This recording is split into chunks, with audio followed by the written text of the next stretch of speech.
हमारे साथ अश्विनी दुबे हैं, वकील हैं सुप्रीम कोर्ट में, और गीता भट्ट है, राजनीतिक विश्लेषक है। अश्विनी जी, पहले मैं आपके पास यहाँ पर आना चाहूंगी। जो ये मामला है, इसमें जिस तरह के आरोप लगे हैं वो बेहद गंभीर है, और अपने आप में ये पहला मामला है जब किसी सांसद पर अपना लॉगिन आईडी जो होता है वो और पासवर्ड किसी दूसरे व्यक्ति को जो गैर राजनीतिक है, जो सांसद भी नहीं है, उसे देने का आरोप लगा। ये मामला बेहद गंभीर है, तो ऐसे में किन किन सबूतों की तरफ एथिक्स कमेटी जो है वो गौर करेगी और क्या क्या सवाल आज पूछे जा सकते हैं?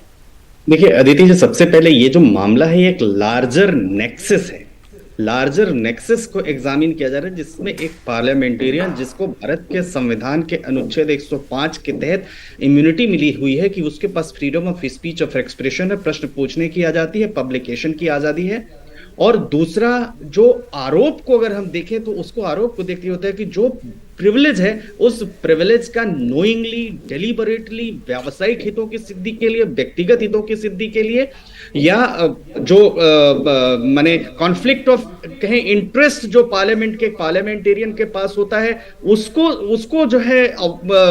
उसका बेजा इस्तेमाल करते हुए पैसे लेकर तथाकथित तौर पर और इलीगल ग्रेटिफिकेशन लेकर के ऐसे प्रश्न पूछे गए जो प्रश्न किसी देश की एक दूसरे व्यावसायिक व्यक्ति से जुड़े हुए थे और जिनसे जो है जिनके तहत कोई ऐसा व्यक्तिगत उनके पास ऐसा सबूत नहीं था। और लॉगिन आईडी पासवर्ड जो एक सेंसिटिव होता है पार्लियामेंट का, जिसके तहत कोई भी बाहर के व्यक्ति उसको एक्सेस नहीं, तो उसको एक थर्ड पर्सन जो विदेश में बैठा हुआ है उसको दिया, और जिसमें 61 में से 50 प्रश्न ऐसे पूछे गए जो व्यावसायिक हितों की सिद्धि के लिए थे और एक ही पर्टिकुलर जो बिजनेस हाउस है उसको वो करने के लिए, टारगेट करने के लिए। ऐसे में जो एथिक्स कमेटी 15 सदस्यीय है, जो लोकसभा के अध्यक्ष की शक्तियों में आता है, उन्होंने जो बनाई है वो जो नैतिक आचरण के उल्लंघन का मामला है उसकी जांच करेगी, पहला।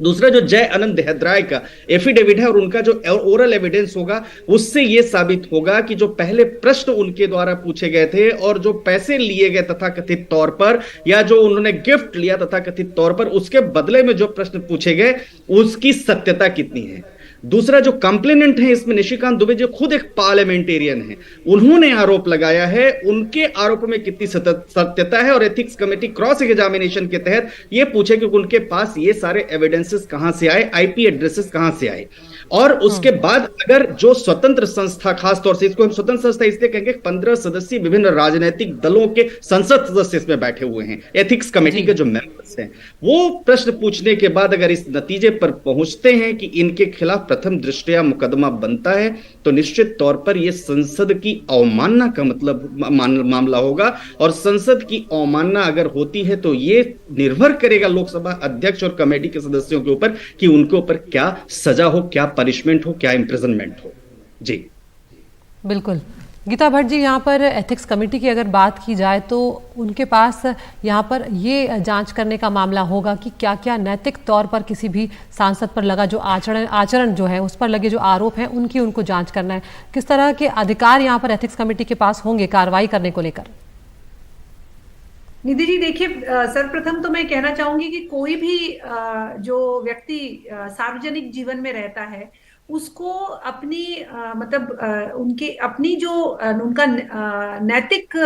जो उनका व्यवहार है वो बहुत महत्वपूर्ण हो जाता है। और यहाँ जो सबसे महत्वपूर्ण चीज जो कटघरे में खड़ी है वो है कि क्या यह जिस प्रकार के आरोप लगाए गए हैं और जिनकी अभी तथ्यता यह कमेटी करेगी, एथिक्स कमेटी करेगी, यह जो आरोप है ये उनके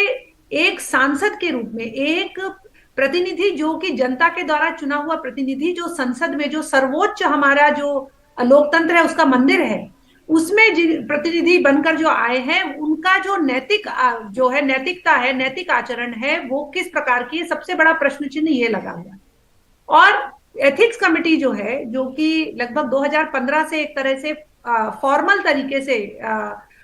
जो संसदीय प्रक्रिया है उसका भाग बनी है, उसके समक्ष यह विषय आएगा और यह विषय उन्हें जो जितने भी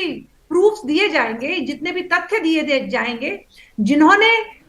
ये आरोप लगाया है, और साथ ही जो कई सारे तथ्य दिए गए हैं, क्योंकि जिनके नाम इसमें आए हैं उन्होंने भी अपना एफिडेविट, जो बिजनेस हाउस के प्रतिनिधि जो भारत से बाहर रहते हैं, उन्होंने भी अपना एक एफिडेविट जो सबमिट किया है उसमें उन्होंने इस बात को स्वीकारा है जो आरोप लगे हैं। इसलिए यहाँ ये बड़ा गंभीर विषय है और एथिक्स कमेटी के पास शायद इतना एक गंभीर विषय, पहली बार ऐसा विषय जो कि जिसे कि बहुत ही गंभीरता से देखने की आवश्यकता है, यह आया है जिसमें कि यह तथ्य जो है साबित करने होंगे, देखने होंगे कि उनमें जो है कितनी उनकी मान्यता है, उसमें सच्चाई कितनी है।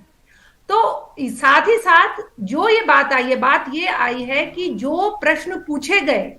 महुआ मोइत्रा जी के जो लॉगिन अकाउंट है जो संसदीय उस पे उन्हें प्लेटफॉर्म पे मिला हुआ है, ई प्लेटफॉर्म पे, क्योंकि ये जो पूरा ये जो व्यवस्था है, ये व्यवस्था बहुत पुरानी नहीं है, ये अभी पिछले 1-2 साल से ही ये व्यवस्था है सांसदों के लिए, और इसलिए ये एक ऐसा पहला केस है जो समक्ष आया है। ये अपने आप में ये भी दिखाता है कि किस प्रकार से जो ई फॉर्म्स हैं, इलेक्ट्रॉनिक जो प्लेटफॉर्म्स हैं, उनमें किस प्रकार से छेड़छाड़, जो हम कई जगह देखते हैं, कई बार सुनते हैं कि फ्रॉड होते हैं, ई फ्रॉड्स होते हैं, कई जगह इस तरह के लोग बैठे होते हैं बैंकिंग, इसी प्रकार को लेकर मतलब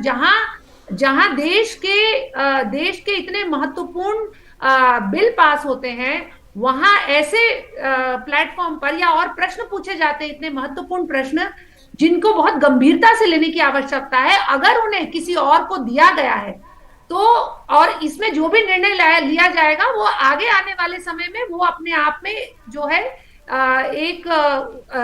एग्जाम्पल की तरह, एक उदाहरण की तरह। बिल्कुल गीता जी, यहाँ पर एथिक्स कमेटी के लिए बहुत पहलू है इस मुद्दे के, वो निकलते हुए दिखाई दे रहे हैं। यहाँ पर अश्विनी जी, यहाँ पर एक सवाल और उठता है कि जो यहाँ पर सबूतों की बात जब आती है, जब किसी पर आरोप लगता है, जांच होती है, तो सबसे पहले सबूतों की बात की जाएगी। और यहाँ पर एक सबसे बड़ी बात जो है, दर्शन हीरानंदानी का हलफनामा सामने है और उन्होंने आकर टाइम्स नाउ जैसे चैनल पर ये कह भी दिया है कि किसी तरह का दबाव उनके ऊपर नहीं था, उन्होंने जो भी कहा है सच कहा है। तो ऐसे में सांसद के लिए, महुआ मोइत्रा के लिए मुश्किलें यहाँ पर और बढ़ जाती हैं। बिल्कुल, बेशक, निश्चित तौर पर बढ़ जाती है, क्योंकि प्राइमा फेसी जो कन्फेशन है, कन्फेशनल स्टेटमेंट है, जो उनका एफिडेविट है, जो उन्होंने दिया, एक एक पैराग्राफ को प्रॉपरली जो कॉन्सुलेट जनरल की अथॉरिटी है उससे अटेस्ट करवा के एक अटेस्टेड कॉपी जो उन्होंने एथिक्स कमेटी के पास भेजी और अपने एफिडेविट के फॉर्म में, वो सबसे बड़ा सबूत होगा निशिकांत दुबे जी के द्वारा लगाए गए आरोपों को सत्य साबित करने में। दूसरा इंपॉर्टेंट इसलिए है कि किसी भी व्यक्ति को अपने कॉन्स्टिट्यूशनल प्रिविलेज को पैसे के लिए, किसी भी व्यक्ति को अपने जो कॉन्स्टिट्यूशनल राइट है उसको पैसे के लिए बेचने का अधिकार, गिफ्ट के लिए बेचने का अधिकार या उसको वायलेट करने का अधिकार नहीं है। तीसरा जो सबसे बड़ा है कि ये जो मामला है सारा का सारा, इस मामले में अगर आप देखें तो एक सांसद जिसके पास संसदीय विशेषाधिकार है, संसद के अंतर्गत देश की व्यवस्थाओं को लेकर, लोगों की समस्याओं को लेकर, देश में ऐसे विषय जिनको लेकर के लगता है कि संसद का ध्यान आकृष्ट करो, उस पर कुछ समाधान होता है, उसको पूछने के बजाय वो व्यक्ति एलिज्ड कैश या एलिज्ड गिफ्ट लेकर के एक दुर्भावना से ग्रसित होकर एक बिजनेस हाउस के कहने पर एक बिजनेस हाउस को अपना लॉगिन आईडी शेयर करके दूसरे बिजनेस हाउस को टारगेट करता है। कहां? संसद के अंदर। रही बात सिर्फ बिजनेस हाउस की नहीं है, ये संसद का जो विशेषाधिकार है उसकी अवहेलना है और इस अपराध को विशेषाधिकार का उल्लंघन माना। और मैं समझता हूं कि ऐसे केसेस में सारे जितने भी लोग हैं जिनकी अकाउंटेबिलिटी संविधान के प्रति होती है, लेकिन वो क्या करते हैं, एक लार्जर नेक्सस को फुलफिल करने के लिए अपने संवैधानिक अधिकार का इस्तेमाल करते हैं। वो जरूरी है कि वो फ्लोर पे आप इसमें ये भी बताइए कि क्या फिर दर्शन हीरानंदानी जो है, चूंकि एक तरह से उन्होंने भी अपना अपराध कबूल किया है इस हलफनामे के जरिए, तो ऐसे में उनके ऊपर भी मामला बनेगा आपराधिक? देखिए क्या होता है कि अगर हम क्रिमिनल प्रोसीजर कोड की बात करें तो भारत के कानून व्यवस्था में एक अप्रूवर शब्द आता है। अप्रूवर को पार्डन करने का अधिकार प्रोसिक्यूटिंग एजेंसी और अदालतों को होती है। वही सेम अधिकार जो हमारी लेजिस्लेटिव विंग है, जो हमारी संविधान कानून बनाने वाली जो बॉडी है, चाहे वो पार्लियामेंट हो चाहे राज्य हो, उनको भी उसी तरह के अधिकार होते हैं। ये डिपेंड करता है उन 15 सदस्यों के ऊपर, क्योंकि उन्होंने एफिडेविट देते समय अगर वो अप्रूवर की कैटेगरी में आते हैं और उनका जो अधिकार, उनका जो उन्होंने एफिडेविट दिया है वो किसी अपराध को सिद्ध साबित करने में सफल होते हैं तो ये विशेषाधिकार समिति के एथिक्स कमेटी के ऊपर निर्भर करता है कि वो उस पर क्या निर्णय लेते। परंतु फिलहाल उनको चूंकि अप्रूवर की तरह बुलाया गया है, तो मैं समझता हूं कि अगर भारत के लीगल जूरिस्प्रूडेंस की बात करें तो उसके मुताबिक उनको पार्डन करने का अधिकार है। ये लेकिन बाद में निर्णय होगा कि उस पर क्या निर्णय होता है। परंतु ये यहां पर जरूर एक बात है कि एक लार्जर कॉन्स्पिरेसी जो इकोनॉमिक इंटरेस्ट के लिए, देश की इकोनॉमिक व्यवस्था को डिसबैलेंस करने के लिए विदेश में बैठे व्यक्ति के द्वारा एक संसद सदस्य के साथ मिलकर के जो प्रश्न पूछे गए, वो प्रश्न निश्चित तौर पर संसद के आचरण, सांसद के आचरण गरिमा पर जो है प्रश्न खड़ा करते हैं। और इसका एक लॉजिकल एंड में, एक लॉजिकल तरीके से निर्णय होना चाहिए। देखिए दूसरी बात अदिति जी, 10 सेकंड और बिल्कुल, यहाँ पर यह भी महत्वपूर्ण है कि तथ्य परख बात होगी, तथ्य परख जांच होगी कि भाई क्या उसमें तथ्य निकल कर आ रहे हैं, जो आरोप लगे हैं उनके सबूत क्या है, और जो आरोप और सबूत हैं वो मेल खाते हैं कि नहीं। उसके बाद यहाँ पर महुआ मोइत्रा जो है उनका पक्ष भी लिया जाएगा। गीता, लेकिन इसमें अब राजनीति जो है वो पूरी तरह से गर्मा गई। हम जानते हैं बीजेपी ने बिल्कुल आक्रामक रुख ले लिया है, लेकिन हम एक बड़ी बात जो देख रहे हैं, लंबे वक्त से टीएमसी जो है वो पूरी तरह से महुआ मोइत्रा से किनारा कर चुकी है। और यहाँ तक भी कहा गया है कि एथिक्स कमेटी की जांच के बाद ही आगे की कार्रवाई जो है वो की जाएगी। यहाँ तक कि ये भी कहा गया कि जो भी सवाल है वो जो कंसर्न पर्सन है, कहा जाता है कि जिनका ये मामला है उन्हीं से पूछा जाए। जी देखिए अदिति जी, क्योंकि महुआ मोइत्रा जो हैं, अगर आप देखें तो एक बहुत ही मुखर रूप से एक ऐसी सांसद हैं और जिन्होंने संसदीय पटल पर भी बहुत कुछ, और खास करके प्रधानमंत्री को निशाना बनाकर उन्होंने बहुत सी ऐसी बातें कही हैं कि देखिए आप जब विपक्ष में होते हैं तो आलोचना वो आपका अधिकार भी और करना भी चाहिए। ये एक जो स्वस्थ लोकतंत्र है उसकी परिपाटी है। लेकिन जो आप आलोचना कर रहे हैं, एक नकारात्मक आलोचना करना और सकारात्मक आलोचना करना, इसमें अंतर होता है। तो बहुत बार ऐसा देखा गया है कि उनके द्वारा जो लिए गए विषय हैं उनमें तथ्य ना होते हुए भी, क्योंकि खुद स्वयं वो कई बार ऐसे नैतिक और मौलिक प्रश्न दूसरों के लिए उठा चुकी हैं बहुत बारी। तो एक इसीलिए भी एक अगर आप देखें तो जो समाज में एक थोड़ा ये विषय भी आया है कि जो व्यक्ति जब आप स्वयं के ऊपर जिसका इस प्रकार के जो आरोप जो सामने आ रहे हैं इस समय, उन आरोपों को देखकर ये भी प्रश्न पूछा जा रहा है कि जो व्यक्ति स्वयं इस प्रकार की आलोचना जगह जगह समय समय पर संसदीय पटल पर करता रहा है, आज वही ऐसे घेरे में, ऐसे कटघरे में खड़ा हुआ है जहां की उसके ऊपर बहुत ही यह गंभीर आरोप है कि आपने कैश या काइंड के लिए आपने अपना जो आपको संसदीय अधिकार मिले हुए, जो आपको सम्मान मिला हुआ है एक सांसद के रूप में, बिल्कुल। और इसीलिए गीता जी इस मामले ने सभी को चौंका दिया था जब ये मामला सामने आया था कि किस तरह से एक ऐसी सांसद जो बहुत मुखर है, विपक्ष की सांसद है खासतौर से, और लगातार सरकार पर वो हमलावर रहती हैं, ऐसे में उन पर जब इतने गंभीर सवाल लगे हैं तो ये सवाल उठे हैं, तो ये मामला वाकई में बेहद गंभीर हो गया। और आज एथिक्स कमेटी का पहला दिन है सुनवाई का। अश्विनी, यहाँ पर एक और मामला हमने देखा था जो 2005 में सामने आया था, जिसमें 10 लोकसभा के सांसद थे, एक राज्यसभा सांसद पर इसी तरह से पैसे लेकर सवाल पूछने के मामले में स्टिंग ऑपरेशन हुआ था। और तब पवन कुमार बंसल की अध्यक्षता में एक कमेटी बनी थी, जांच आरोप सही पाए गए थे और सभी सांसदों की सदस्यता चली गई थी। तो ऐसे में क्या ये मामला अगर उससे मिलता जुलता है तो जो महुआ मोइत्रा है टीएमसी सांसद, उनकी सांसदी भी जा सकती है?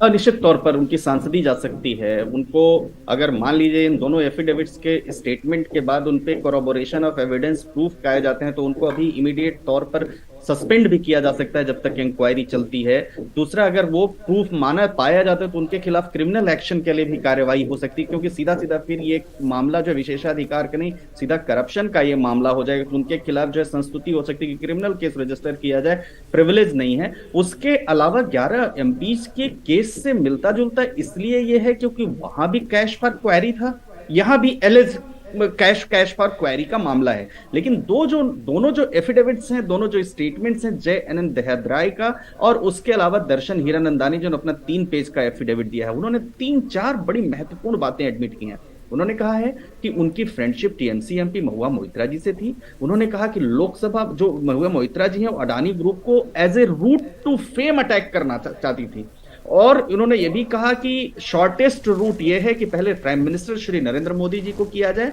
और अगर प्राइम मिनिस्टर श्री नरेंद्र मोदी जी के खिलाफ उन्होंने कहा, चूंकि वो उनके पास ऐसी कोई पॉलिसी में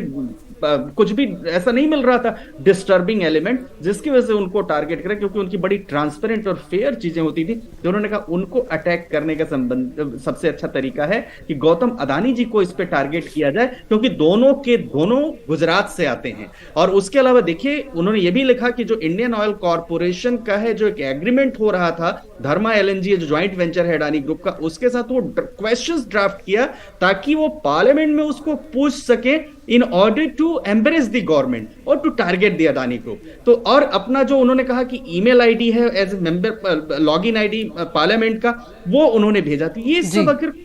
देखें अश्विनी जी यहाँ पर फिर एक सवाल मैं आपसे पूछना चाहूंगी कि ये जो बात दर्शन हीरानंदानी ने कही है, ये उनका हलफनामा, यहाँ पर महुआ मोइत्रा ये बात कह रही हैं जब ये सामने आया हलफनामा कि इनसे जबरन जो है ये हलफनामा दस्तखत करवाया गया है। हालांकि हीरानंदानी ने उसको बाद में आके इनकार भी कर दिया कि मुझ पर कोई दबाव नहीं है, जो मैंने कहा है वो सच कहा है। लेकिन ये साबित कैसे होगा कि हीरानंदानी पर दबाव है कि नहीं है? क्या उनको भी पक्ष बनाया जा सकता है पूछताछ के लिए इस कमेटी के द्वारा? निश्चित तौर पर अगर कमेटी चाहती है तो कमेटी उनको बुला सकती है, वीडियो कॉन्फ्रेंसिंग से उनका स्टेटमेंट रिकॉर्ड करना चाहे तो वीडियो कॉन्फ्रेंसिंग से स्टेटमेंट रिकॉर्ड कर सकती है। लेकिन दो तीन बड़े महत्वपूर्ण पहलू हैं अदिति जी। एक तो उन्होंने जो एक न्यूज चैनल के ऊपर बोल के उन्होंने जो कहा कि एफिडेविट हमने जो दिया है फ्री फ्रॉम प्रेशर, किसी का कोई प्रेशर नहीं था, उसकी वजह से। दूसरा जो आईपी एड्रेस आएगा वो आईपी एड्रेस, क्योंकि आज हमारी एजेंसीज या हमारा जो टेक्निकल सपोर्ट सिस्टम है वो इतना स्ट्रांग है कि कहां से किस आईपी एड्रेस से क्या क्या क्वेश्चंस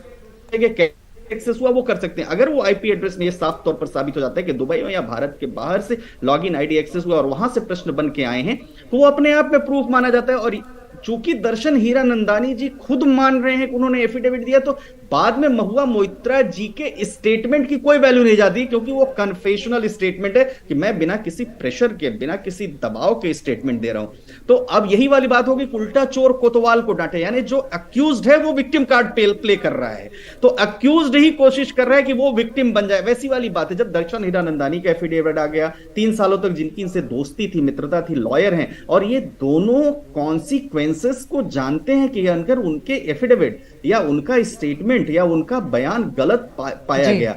कॉन्सिक्वेंसेस भी क्रिमिनल और सिविल फॉलो करेंगे, जिसके एवज में उन्होंने सिविल सूट एक ऑलरेडी दिल्ली हाईकोर्ट में फाइल कर भी रखा है। लेकिन मैं फिर बड़े आदर के साथ कहना चाहूंगा कि हमारे देश की जो अदालतें जब ऑलरेडी इन्वेस्टिगेशन चल रही है तो उसमें डिफेमेशन जैसी कोई बात ही नहीं है। डिफेमेशन तो किसी मामले में तब होता जब ये पाया जाता कि आरोप गलत है, अभी आरोप की तो जांच हो रही है। तो ये भी एक अटैक करने का महुआ जी के द्वारा जो बैड लीगल एडवाइस थी उसके मुताबिक उन्होंने एक मुकदमा फाइल किया। तो ये सारे जो एविडेंसेस, तो ये जो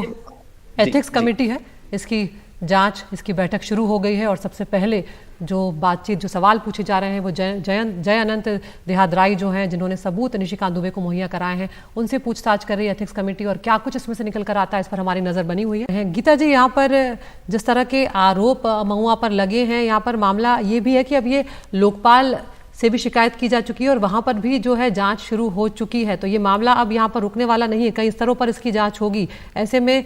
आसान नहीं है आगे का सफर महुआ मोइत्रा के लिए। जी बिल्कुल। और देखिए आगे आने वाले समय में लोकपाल, एथिक्स कमेटी, और हो सकता है एथिक्स कमेटी को अगर लगेगा कि वो चाहेंगे तो कुछ एक स्पेशल कमेटी भी इसके लिए बिठाई जा सकती है इसको देखने के लिए, क्योंकि ये अपने आप में एक जो जैसा पहले भी मैंने कहा कि जो इलेक्ट्रॉनिक फॉर्मेट पे इस प्रकार का जो एक सांसद के द्वारा अगर उसका दुरुपयोग जो है, जो उसको प्रिविलेजेस मिले हैं उनको किया गया है, तो आगे आने वाले समय में भी, क्योंकि टेक्नोलॉजी का अब इतना ज्यादा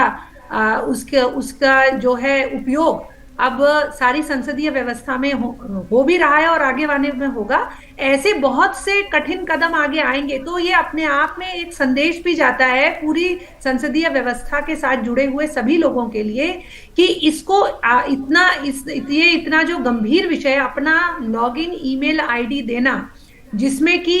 भारत के जो निर्णय प्रक्रिया है उससे जुड़े हुए, जो एग्जीक्यूटिव से जुड़े हुए, जो सबसे सर्वोच्च देश के लोग हैं, जो जिस प्लेटफॉर्म से जुड़े हुए हैं, उसका पासवर्ड, ईमेल किसी भी व्यक्ति को दे देना, और ऐसे व्यक्ति को जो विदेश में बैठा हुआ है ये अपने आप में बहुत ही गंभीर आरोप है। और ये किसी भी चाहे वो महुआ जी हो या कोई भी और सांसद हो, अगर किसी ने भी इस प्रकार की अगर कोई प्रक्रिया करी है तो ये आगे आने वाले समय में उनके लिए बहुत मुश्किलें करने वाला है। बिल्कुल। अश्विनी जी, यहाँ पर एक बड़ा सवाल ये भी खड़ा होगा कि ये जो आरोप हैं उनकी जब जांच की जाएगी तो क्योंकि रिश्वत लेकर सवाल पूछने का भी मामला है, गिफ्ट्स की बात भी यहाँ पर आरोपों में कही गई है, तो ऐसे में कोई मनी ट्रेल जो होगी उसको तो सबूत के तौर पर रखना होगा, उसका पता लगाना पड़ेगा। अगर मैं ये जानना चाहती हूँ ऐसी कोई मनी ट्रेल सामने नहीं आ पाई तो क्या ये जो आरोप लगे हैं ये इनकी गंभीरता जो है वो कम हो जाएगी और महुआ मोइत्रा के लिए एक तरह से रास्ता आसान हो जाएगा आगे का? नहीं, गंभीरता इसलिए कम नहीं होगी, मनी ट्रेल नहीं भी मिली क्योंकि ये एडमिटेड फैक्ट है कि जो पार्लियामेंट्री प्रिविलेज है, जो कॉन्स्टिट्यूशनल प्रिविलेज है एक संसद सदस्य को, वो कॉन्स्टिट्यूशनल प्रिविलेज का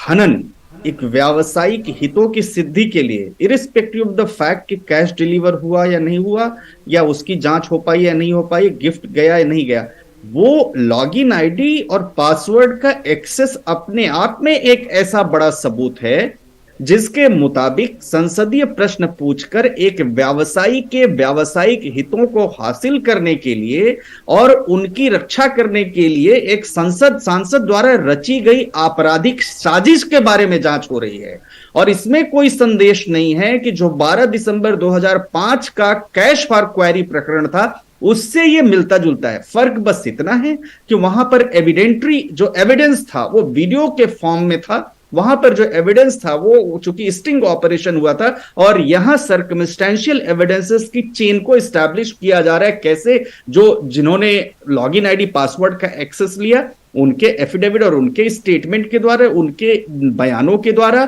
दूसरा एक मेंबर ऑफ पार्लियामेंट के तथ्यपूर्वक लगाए गए आरोपों के इवेंट्स के साथ लगाए गए आरोपों के द्वारा, और तीसरा एक जो उनके मित्र थे जिन्होंने सीबीआई में भी कंप्लेंट किया, जिनका आज स्टेटमेंट हो रहा है, वो एडवोकेट हैं, वो खुद भी उसके कॉन्सिक्वेंसेस के बारे में जानते हैं, उनके स्टेटमेंट के द्वारा, और प्लस आईपी एड्रेसेस जो उनके एक्सेस हुए उसके द्वारा इसकी जांच होगी। और 60 में से 51 प्रश्न, 61 में से 50 प्रश्न टारगेटेड तरीके से एक ही संस्था के ऊपर पूछना, यह भी साबित करता है कि you don't have any other work. इसके पहले भी आप देखिए कि सुप्रीम कोर्ट के chief justice, former chief justice के ऊपर भी उन्होंने ये बात नहीं अश्विनी जी, ये बात तो खैर जांच के बाद ही साबित होगी। अब उन्होंने कितने सवाल किस हिसाब से पूछे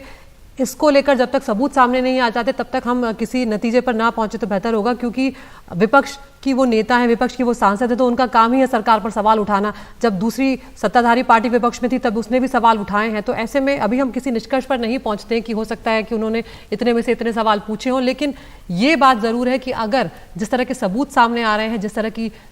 हलफनामा सामने आया दर्शन हीरानंदानी का, महुआ मोइत्रा को यहाँ पर ये साबित करना होगा कि जो आरोप उन पर लगे हैं, जो बात वो कह रही हैं कि ये झूठे आरोप हैं उनके ऊपर, उन्हें वो साबित करना होगा कि किस तरह से वो आरोप झूठे हैं। क्योंकि यहाँ पर बीजेपी अश्विनी जी एक और आरोप लगा रही है कि ये मसला सिर्फ सांसद के घूस लेकर सवाल पूछने तक का या संसद की गरिमा को ठेस पहुंचाने तक का नहीं है। मामला यहाँ पर राष्ट्रीय सुरक्षा से भी जुड़ा हुआ है, क्योंकि जब आप संसद का लॉगिन आईडी पासवर्ड देते हैं तो उसमें प्रधानमंत्री, गृह मंत्री जैसे लोगों के भी आईडी पासवर्ड होते हैं। जी बिल्कुल, देखिए राष्ट्रीय सुरक्षा से इसीलिए जुड़ा हुआ है क्योंकि संसद एक हमारे देश की एक महत्वपूर्ण ऐसी संस्था है, ऐसी लॉ मेकिंग बॉडी है जिसमें सांसदों को कुछ विशेषाधिकार है और उसके साथ साथ सिलेक्टेड तरीके से जो पार्लियामेंट की कार्यवाही चल रही है उस पार्लियामेंट की कार्यवाही में भाग लेने का, उसमें एक्सेस करने का, अगर वही मान लीजिए कि किसी दुर्भावना से ग्रसित होकर या सिक्योरिटी को लेकर या भारत की कोई ऐसी व्यवस्था को लेकर के उसमें प्रश्न खड़ा होता है जिससे पूरे दुनिया में भारत के ऊपर प्रश्न खड़ा हो जाए, या कोई ऐसा एक्सेस उस लॉगिन आईडी के माध्यम से हो या किसी और ऐसे व्यक्ति को अंदर जाने का उन्होंने उसी लॉगिन आईडी के माध्यम से परमिशन दे दिया जो तथाकथित तौर पर किसी आपराधिक साजिश को अपने सिद्ध करने के लिए आ सकता था। ये सारी परिस्थितियां हैं, ये हालांकि प्रोबेबिलिटीज की बात है, लेकिन 2-3 बातें मैं भी मेरे भी जो मैंने पिछला स्टेटमेंट था हमारा वो भी इसी बात पर था कि संभावनाओं पर बात हो रही है, लेकिन अगर ये सर्कमस्टेंशियल एविडेंसेस में प्रूफ होता है तब ऐसी बात होती है। लेकिन अभी देखिए 3 बातें हैं।